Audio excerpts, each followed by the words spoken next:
Assalamualaikum warahmatullahi wabarakatuh. Selamat berjumpa kembali.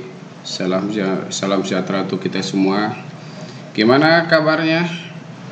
Kondisi kalian mudah-mudahan dalam keadaan sehat semua ya. Baik anak-anakku sekalian, kemarin maksud saya pertemuan kedua kita sudah membahas tentang hak dan kewajiban. Dan pertemuan ketiga ini coba kita mengulas kembali apa-apa yang sudah kita diskusikan, kita bahas di pertemuan kedua terkait dengan hak dan kewajiban ya. Dan di pertemuan ketiga ini kita lanjutkan pembahasan tentang hak dan kewajiban yang menurut nilai-nilai Pancasila. Baik, kemarin kita sudah membahas tentang hak dan kewajiban yang saling berkaitan. Apa istilahnya? Ya, adanya hubungan kausalitas sebab akibat antara hak dan kewajiban. Ya, tidak mungkin munculnya hak kalau kewajibannya tidak dipenuhi, betul sekali. Sehingga kewajiban terlebih dahulu yang harus dilaksanakan sehingga akan memunculkan hak ya bagi manusia itu sendiri. Oke. Yang menyebabkan terjadinya kewajiban, ya pertemuan kedua kemarin kita sudah bahas, kita mengulas sedikit. Adanya kewenangan ya, kewenangan untuk memunculkan kewajiban, termasuk kewenangan yang dimiliki oleh para pengambil keputusan untuk menerbitkan sebuah aturan atau kebijakan. Kemudian apalagi terbitnya sebuah aturan atau peraturan, kemudian sebagai sebab adanya hak itu yang menyebabkan terjadi kewajiban. Kemudian sebagai implementasi dari kebijakan suatu negara. Yang terakhirnya pelaksanaan nilai dan norma yang tumbuh dan berkembang di masyarakat. Nilai dan norma. Karena nilai dan norma nantinya berujung kepada baik dan tidak baik. Norma yang ada di masyarakat berujung kepada penilaian seseorang dalam menempatkan dirinya hidup di masyarakat. Mampu tidak melaksanakan norma hukum, norma agama, norma kesopanan atau norma adat, dan norma kesusilaan. Nah, kemudian hak asasi yang terkandung dalam nilai-nilai Pancasila ini dikategorikan menjadi tiga, ada nilai dasar, nilai instrumen, dan nilai praktis. Nilai dasar ini adalah hak dan kewajiban warga negara yang terkandung dalam nilai-nilai yang ada dalam sila-sila Pancasila. Sila 1, ketuhanan yang Maha Esa. Sila kedua, kemanusiaan yang adil dan beradab. Nah itu rinciannya apa aja. Sila ketiga, persatuan Indonesia. Sila keempat, kerakyatan yang dipimpin oleh hikmah kebijaksanaan dalam permusyawaratan, perwakilan, dan sila kelima, keadilan sosial bagi seluruh rakyat Indonesia. Nah, nilai-nilai yang terkandung dalam Pancasila ini juga menjadi dasar untuk pelaksanaan hak dan kewajiban warga negara. Kemudian nilai instrumen, nilai yang merupakan penjabaran dari nilai Pancasila yang tertuang secara jelas dalam konstitusi negara. Apa? Undang-Undang Dasar 1945. Oke. Kemudian nilai praktis adalah hak dan kewajiban yang diimplementasikan dari nilai-nilai dan norma yang tumbuh dan berkembang dalam kehidupan sehari-hari di masyarakat. Jadi ngambil intisarinya tetap dari nilai-nilai dasar sila-sila Pancasila. Kemudian nilai-nilai dasar dalam Pancasila yang dijabarkan dalam konstitusi di dalam Undang-Undang Dasar 1945 dalam batang tubuhnya maksudnya. Ya dalam pasal 26, 27, 28 sampai pasal 34. Nilai praktis tadi hak dan kewajiban yang diimplementasikan dari nilai norma yang tumbuh dan berkembang dalam masyarakat. Ada sesuatu yang muncul di masyarakat yang tidak tertulis. Kebiasaan-kebiasaan yang tumbuh dan berkembang di masyarakat yang tidak tertulis. Ya kan? Nah ini menjadi norma yang dapat mengikat kehidupan bermasyarakat kita. Oke. Nah, masuk ke materi berikutnya. Hak dan kewajiban warga negara terhadap negara. Hak dan kewajiban warga negara terhadap negara. Berarti dari orang ke negara nih. Hak warga negara, hak dan kewajiban warga negara terhadap negara. Nah ini ada hak warga negara, kemudian kewajiban warga negara terhadap negara. Nah, Apa saja hak dan kewajiban hak warga negara, apa saja? Contohnya seperti adanya kesamaan kedudukan dalam hukum dan pemerintahan. Kalau dalam batang tubuh Undang-Undang Dasar 45 itu pasal 27 ayat 1. Ya. Kesamaan kedudukan dalam hukum dan pemerintahan. Ini hak warga negara. Siapa yang wajib memenuhi ini? Ini kewajiban negara. Kewajiban negara untuk menciptakan status kesamaan hukum, kesamaan kedudukan di dalam hukum dan pemerintahan. Kemudian hak atas pekerjaan dan penghidupan yang layak. Nah, ini di dalam pasal 27 ayat 2. Pasal 27 ayat 2 Undang-Undang Dasar 1945 mengatur tentang bagaimana negara memberikan penghidupan yang layak. Kesejahteraan diciptakan oleh negara. Gitu loh. Jadi bukan berarti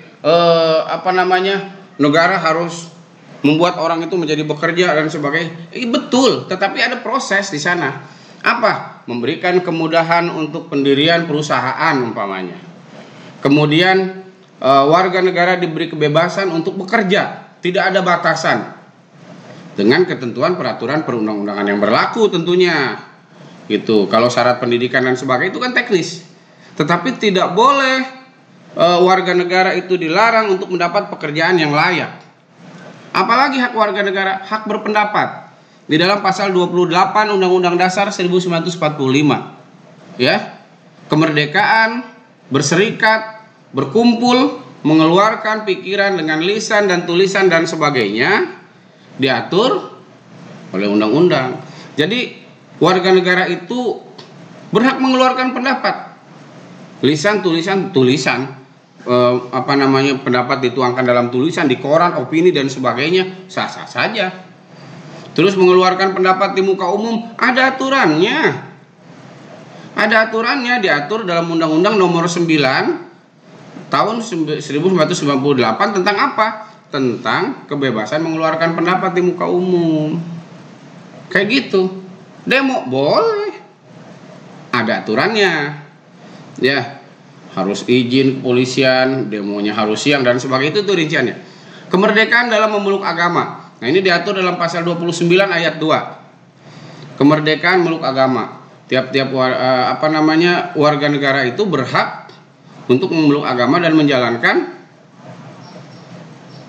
ajaran agamanya sesuai dengan agama dan kepercayaannya. Hak ikut serta membela negara, pasal 27 ayat 3 itu mengatur itu. Pasal 30 juga mengatur itu. Kemudian hak mengembangkan kebudayaan nasional, pasal 32. Ini hak warga negara, jadi jangan dilarang ketika ada orang yang mengembangkan seni tari dan sebagainya. Ini kan bagian dari pengembangan budaya. Kita ingat dulu waktu sebut dulu lah.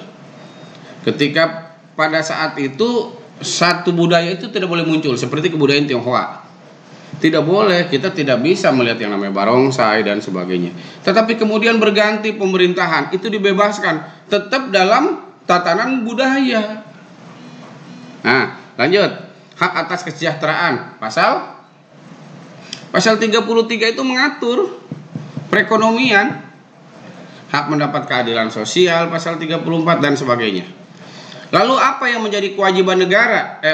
Kewajiban warga negara. Tadi kan kewajiban negara terhadap warga negara. Jadi menjadi hak warga negara, orang ya. Lalu bagaimana dengan kewajiban warga negara terhadap negara? Ini kewajiban orang terhadap negara. Apa? Antara lain kewajiban mentaati hukum dan pemerintahan. Ada aturan di negara Republik Indonesia tercinta ini, aturannya jelas. Ada undang-undang yang mengatur, kita harus mentaati aturan-aturan tersebut. Semua warga negara dianggap tahu ketika sebuah aturan itu terbit. Kewajiban membela negara, ini kewajiban warga negara. Dengan cara apa? Dengan melaksanakan aktivitas sesuai dengan bidangnya masing-masing secara benar, secara baik dan benar. Ya, belajar dengan baik dan benar. Guru mengajar dengan baik dan benar, dan teruslah. Kewajiban dalam usaha pertahanan dan keamanan negara.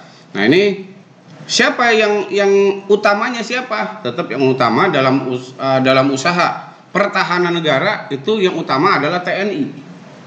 Pertahanan negara. Keamanan negara yang utama adalah Polri. Jadi pertahanan dan keamanan. Kalau pertahanan ini lebih kepada TNI, kalau keamanan lebih kepada kepolisian. Kalau keamanan menciptakan ketertiban dalam masyarakat kita. Lalu masyarakat ada di mana? Masyarakat tetap membantu sepenuhnya ya, terciptanya keamanan di masyarakat. Kalau dulu ada istilah Sishan Kamrata, sistem pertahanan dan keamanan rakyat semesta. Oke, lanjut lagi. Hak dan kewajiban negara terhadap warga negara ini. Hak negara atau pemerintah menciptakan peraturan, melakukan monopoli, hak negara untuk dibela, hak negara untuk ditaati dan sebagainya. Ini negara itu berhak untuk membuat aturan, menciptakan tertib hukum di masyarakat. Ini negara. Siapa yang membuat aturan itu? Kalau undang-undang berarti kan DPR dengan presiden. Kalau Perpres berarti dibuat oleh presiden. Kalau PP dibuat oleh pemerintah, dalam hal ini presiden. Kalau permen atau peraturan menteri dibuat oleh para menteri. Itu ada jenjangnya. Hierarki peraturan perundang-undangan sebagaimana tertuang di dalam Undang-Undang Nomor 12 Tahun 2011 tentang tata urutan peraturan perundang-undangan negara Republik Indonesia. Lalu kewajiban negara atau pemerintah apa saja? Kita ingat di dalam pembukaan Undang-Undang Dasar 45 alinea keempat. Ya, alinea keempat. Di situ ada tujuan negara, tujuan nasional, termasuk hal tersebut merupakan kewajiban negara atau pemerintah. 1. Melindungi segenap bangsa Indonesia dan seluruh tumpah darah Indonesia. 2. Memajukan kesejahteraan umum. 3. Mencerdaskan kehidupan bangsa. 4. Ikut melaksanakan ketertiban dunia berdasarkan kemerdekaan, perdamaian abadi, dan keadilan sosial. Ini kewajiban negara. Kepada siapa? Kepada warga negara. Jadi warga negara itu berhak untuk dilindungi. Hak untuk dilindungi, kewajiban negara untuk melindungi. Memajukan kesejahteraan umum masyarakat biar sejahtera, hak warga negara untuk sejahtera. Ya. Kewajiban negara lah untuk menciptakan kesejahteraan kepada warganya.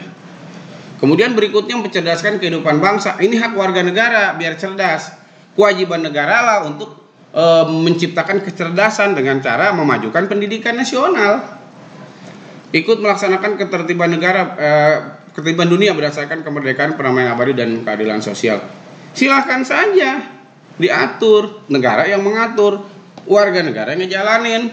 Antara lain kita kan mengirim pasukan perdamaian ke Yordania, ke Sudan, dan sebagainya. Yang berangkat kan siapa? Tentara, TNI, dan Polri. Siapa mereka? Mereka juga warga negara, kan gitu. Ya. Lanjut. Hak dan kewajiban warga negara, ini menurut para ahli ya seperti ini, ya. Nah, tadi sudah sama hak, ya, kewajiban negara terhadap warga negara, kewajiban negara terhadap warga negara, kewajiban hak warga negara, hak negara terhadap warga negara, hak negara untuk ditaati hukumnya, hak negara untuk dibela, hak negara untuk menguasai bumi, air, dan kekayaan. Kok dikuasai oleh negara? Itu yang disebut monopoli. Maksudnya apa? Monopoli ekonomi tadi. Maksudnya apa? Maksudnya ketika hal tersebut menguasai hajat hidup orang banyak untuk kepentingan seluruh rakyat, maka tidak boleh dikuasai oleh pihak swasta. Seperti kan minyak bumi ada Pertamina namanya, listrik ada PLN namanya, air ada PDAM namanya. Ini kan dikuasai oleh pemerintah. Maksudnya apa? Kalau oleh pemerintah kan kekurangan dananya juga bisa disubsidi. Tetapi kalau oleh swasta kan nanti khawatir untuk memperoleh keuntungan yang sebesar-besarnya, tidak memperhatikan kepentingan rakyat. Kemudian kewajiban negara terhadap warga negara, kewajiban menjamin sistem hukum, kewajiban negara untuk menjamin hak asasi manusia, kewajiban negara untuk mengembangkan sistem pendidikan nasional, kewajiban negara memberikan jaminan nasional, dan kewajiban negara untuk memberikan kebebasan beribadah. Ini semuanya tertuang di dalam pembukaan di dalam Undang-Undang Dasar 45. Ya. Diatur tuh kewajiban negara terhadap warga negara. Kewajiban negara untuk menjamin sistem hukum ya, menciptakan keadilan bagi masyarakat. Kewajiban negara untuk menjamin hak asasi warga negara diatur dalam pasal 28A sampai 28J. Kewajiban negara untuk pendidikan sistem nasional, pendidikan nasional diatur dalam pasal 31. Kewajiban negara memberikan jaminan sosial diatur di dalam pasal 34. Kewajiban negara memberikan kebebasan beribadah, pasal 29 ayat 2. Itu kan udah ada konstitusi yang mengatur kewajiban negara terhadap warga negara dan kewajiban negara terhadap warga negara. Kewajiban negara terhadap warga negara dan kewajiban warga negara terhadap negara. Kita lihat nih. Nah, ini tadi yang kaitannya ke apa tadi? Nilai instrumen, nilai dasar, nilai praktis. Ini kita lihat nih. Nilai dasar, hak dan kewajiban warga negara dalam nilai Pancasila terkait dengan nilai dasar ini kan kaitannya dengan sila-sila yang ada dalam Pancasila. Sila 1, 2, 3, 4, 5. Nilai apa di sana? Nilai ketuhanan, sila 1. Nilai kemanusiaan, sila 2. Nilai persatuan, ada sila ketiga. Nilai musyawarah atau nilai kerakyatan, ada sila keempat. Dan nilai keadilan sosial ada di sila 5. Lalu bagaimana dengan hak dan kewajiban warga negara dalam nilai instrumen Pancasila? Ini kaitannya dengan betul nilai dasar Pancasila, tapi yang dijabarkan dalam konstitusi kita, yaitu Undang-Undang Dasar 1945. Di situ diatur tentang kewarganegaraan, ya kan, pasal 26, kesamaan kedudukan dalam hukum dan pemerintahan, pasal 27 ayat 1, pekerjaan dan penghidupan yang layak bagi kemanusiaan, pasal 27 ayat 2, bela negara, pasal 27 ayat 3 dan pasal 30, kemerdekaan berserikat dan berkumpul, pasal 28, kemerdekaan memeluk agama, pasal 29 ayat 2, pertahanan dan keamanan negara, pasal 30, pendidikan, pasal 31, kebudayaan nasional, pasal 32, perekonomian nasional, pasal 33, dan kesejahteraan sosial, pasal 34. Nah, ini kan hak dan kewajiban negara dalam nilai instrumen Pancasila yang dijabarkan dalam Undang-Undang Dasar. Kemudian hak dan kewajiban warga negara dalam nilai praktis tadi yang tumbuh dan berkembang dalam masyarakat. Sikap positif sesuai dengan nilai dalam sila pertama Pancasila. Apa yang dibangun? Toleransi beragama, toleransi dengan umat seagama, toleransi dengan umat antar agama, dan toleransi dalam kehidupan beragama. Yang kedua, sikap positif sesuai dengan nilai sila kedua Pancasila. Contoh, yang menghargai orang lain, yang beradab, antri, contohnya antri. Sikap antri itu kan bagian dari kemanusiaan yang adil dan beradab. Gitu. Ada di Undang-Undang Dasar, tidak mengajarkan sikap antri. Tapi ini kan ada dalam kehidupan, pengamalan dari nilai dan norma yang tumbuh dan berkembang dalam masyarakat. Sikap positif sesuai dengan sila ketiga. Apa sila ketiga? Persatuan.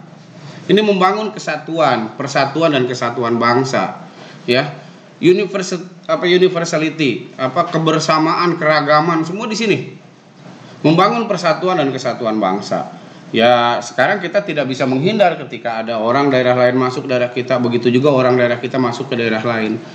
Hindari yang namanya primordialisme, chauvinisme. Sekarang yang kita munculkan nasionalisme, patriotisme. Itu kaitannya dengan sila ketiga, sehingga muncul kebersamaan. Nah, ini kan tumbuh dan berkembang. Tidak ada di Undang-Undang Dasar itu yang mengatur itu, tapi kan ada di dalam nilai dan norma yang tumbuh dan berkembang dalam masyarakat. Kemudian sikap positif sesuai dengan nilai sila keempat. Apa yang dimunculkan di sini? Musyawarah. Musyawarah untuk mufakat, sila keempat nih. Nah, sendi-sendi kehidupan sila keempat itu sudah muncul di masyarakat kita sejak dulu. Dengan adanya permusyawaratan di tingkat masyarakat bawah untuk memutuskan sebuah permasalahan, sebuah perkara sehingga bisa diselesaikan dengan baik. Itu sikap positif sesuai dengan sila keempat. Bagaimana dengan sikap positif sila kelima? Ini kan kaitannya dengan keadilan, apalagi kesejahteraan, apalagi nanti ujung-ujungnya terciptalah kesejahteraan yang berkeadilan sosial bagi seluruh rakyat Indonesia. Ini kan ada di masyarakat nih. Itu sikap-sikap positif yang kita munculkan. Baik. Itu gambaran dari pertemuan kita yang ketiga. Saya berharap kalian bisa menyerap materi ini, walaupun agak rumit. Saya pikir ini penting untuk dipahami, sehingga nanti kalian dapat menjawab pertanyaan-pertanyaan dalam baik itu tugas harian, latihan harian, maupun dalam penilaian tengah semester atau penilaian akhir semester. Itu saja yang dapat saya sampaikan pada pertemuan ketiga kita kali ini. Sukses selalu untuk kalian semua. Terima kasih atas perhatiannya. Billahi taufiq wal hidayah. Assalamualaikum warahmatullahi wabarakatuh.